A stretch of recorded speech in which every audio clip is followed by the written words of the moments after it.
All right. Good morning. We're kind of doing a walkthrough today, so it's or a jog through, whatever you want to call it. So Dwayne won't practice, George won't practice, Duvernay, if we're having a practice, wouldn't have practiced. Echoes and Joyner will probably be out, and everyone else is going to be limited. Is Mike White limited? Yeah, he's still on the same program.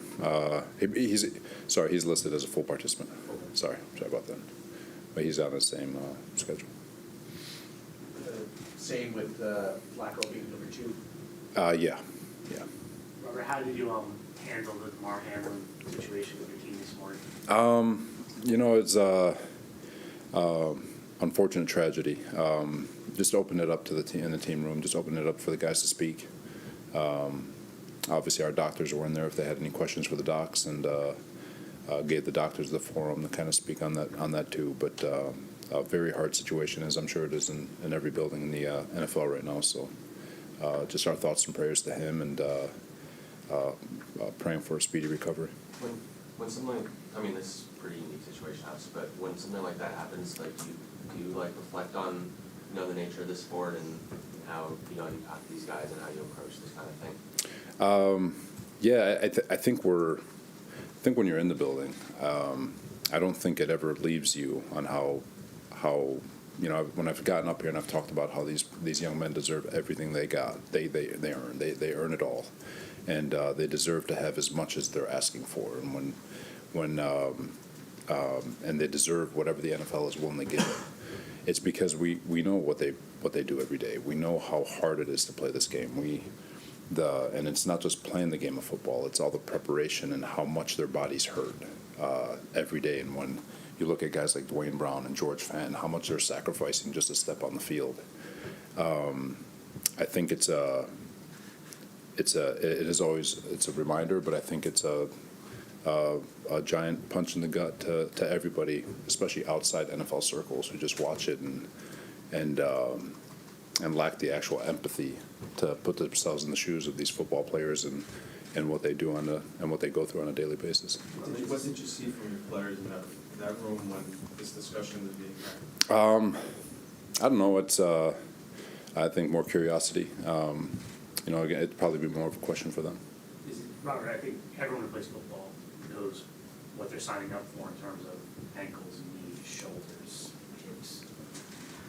This is something so different, right? Is that kind of what is more of a punch in the gut than anything here? Yeah, because it's you mention it in air, and just you talk about the things that you go to war, and you make comments of that nature and put our lives on the line. You really are. There's been a lot of horrific injuries in this league, and obviously this is the first of this nature, and God willing, the last and only. But it's a tough topic. Switching to your team in football this week, how do you think you guys will come back from the disappointment of no playoffs and should finish this thing off with Miami? Obviously, there's a lot of things going on, but one thing I love about this league is that when those players put those helmets on, they're professionals. They get it. The idea that players tank, they don't show up, they don't play hard, I don't believe in it. Because these guys are putting tape out there for 31 other teams to see, for fans to see, for everyone to see, and when there's a lot of pride in players, there's a lot of pride in coaches to go out there and regardless of your record, to go out there just do your absolute best, and so I'm not worried about our guys getting up for this game and trying to play spoiler.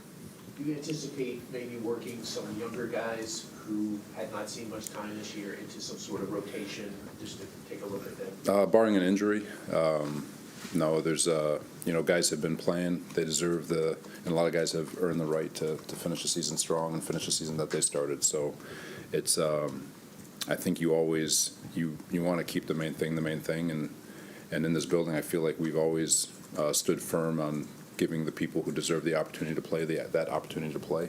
And if guys like, for example, C.J. Mosley, if he wants to finish his season strong, he's going to get that opportunity. He's earned it, and he's going to get it. Robert, along those lines, where does Jeremy Ruckert in his development I mean, obviously you have talented tight ends ahead of him, but where is he? Yeah, that he's a good example. I'm really excited about Jeremy. I know he hasn't had a lot of action this year, but I think that's more of a testament to Conk and CJ, and then Yeboah's emergence, or the way he's come on from a special team standpoint. The excuses I can make for Ruck is that he missed all OTAs, he misses all the training camp, so he's just kind of been behind the 8 ball. But with the show team and our flight school at the end of practice and all those things, what you see is an uber athletic young man. And if he can put together a really good offseason, I think people will see a damn good tight end. Not just a good one, but a really, really good tight end. He's got a really good chance. All right, I think coming up last year, there was an expectation for Michael Carter, the running back, coming into this season, have a bigger year than he's had. What have you seen from him? Why has his production not been kind of where, I don't know, people expected it to be? I don't know. I feel Michael's he's been battling. He's been going back and forth. I know he had the injury a little bit, but he's no one's lost faith in him. I don't know. I can get into a dissertation on how second-year players can sometimes get lost in the shuffle. It's like a league-wide pandemic. Some of them hit, some of them don't, but they always come back. And a guy like Michael, I know he's going to have an unbelievable off-season, and he's going to attack it. And but why it happens, it's something that we're digging on. I think it's a mystery to every team. You know, got my thoughts, but Michael's he's been fine. You know, but he's still someone that I think is gonna have a really good bounce back in terms of, and he still has a chance this week. But he is not done writing his story. He's not the first nor the last second-year player to kind of get sidetracked or not have the year he wanted to have. But he's got all the capability in the world. He's got the speed, the body contact balance, breaks tackles, has great vision. He's very smart. He's got all those tools. And I think just another offseason for him. But again, that goes back to development and why I always say it takes 3 years. Because for some reason, league-wide, that second year, there's always kind of a hiccup for one reason or another. But he's one of those kids where you just feel confident that year 3 he'll bust loose. Do you ever catch yourself playing the what-if game of what if like Brees doesn't go down, or what that means for our offense this season? You mean a hypothetical? Hypothetical. What do you want? Yeah, I mean, Brees, AVT, they're two of our best players. And, you know, you look around the league, when you lose players of that caliber, there's going to be a hiccup or a hitch in your giddy, whatever you want to call it. And, you know, they're explosive. I think we've done a good job. Could we have done better for sure? But yeah, when you superstars, it's a superstar league, and when you lose superstars like that, it's going to hurt a little bit. Is Zach back to doing what he was doing first, you know, when Mike was starting again, where he run the scout team for you and doing flight school? Yeah, he's splitting it because trying to get Joe ready in the event Joe has to step in there and make sure that he's always ready, and rather than having Joe do extra after practice and all that stuff. So we're still developing with regards to flight school and all that stuff, but just making sure that Joe's keeping himself ready too. What is that conversation with Zach, knowing that, okay, this is the last game and you're not going to play, moving into the off-season, you know, because there was a chance he could play when there were games left. You know? No, for sure. With Zach, communication's constant. Again, we're not wavering. We believe in the young man, and the biggest thing for Zach it's not his talent.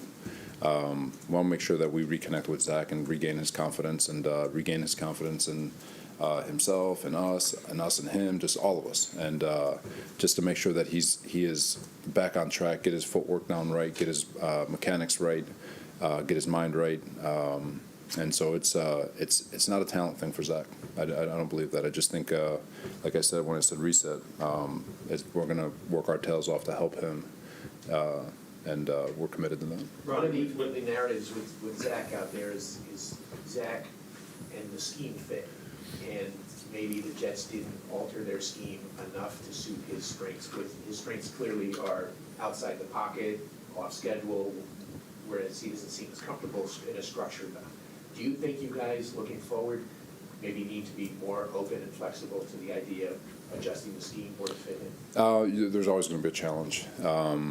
You know, there's a patience aspect to it, and I get it. You know, well, patience. Why'd you put him down? All that. I get it.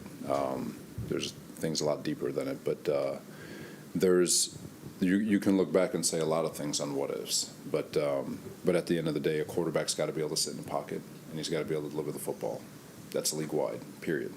That's third down. That's 2 minute. That's where all the quarterbacks go from just chaotic scrambling on first and second down to making things happen and winning football games in third down and 2 minute situations. So he's got all the cool stuff. We know that, but it's so important for us for him to be able to develop the pocket, the third down and 2 minute aspect of his game, which I think he's going to, and just being able to progress and get rid of the ball and within timing. And that's it's something when you look at a guy like Mahomes, what he's done a great job evolving to.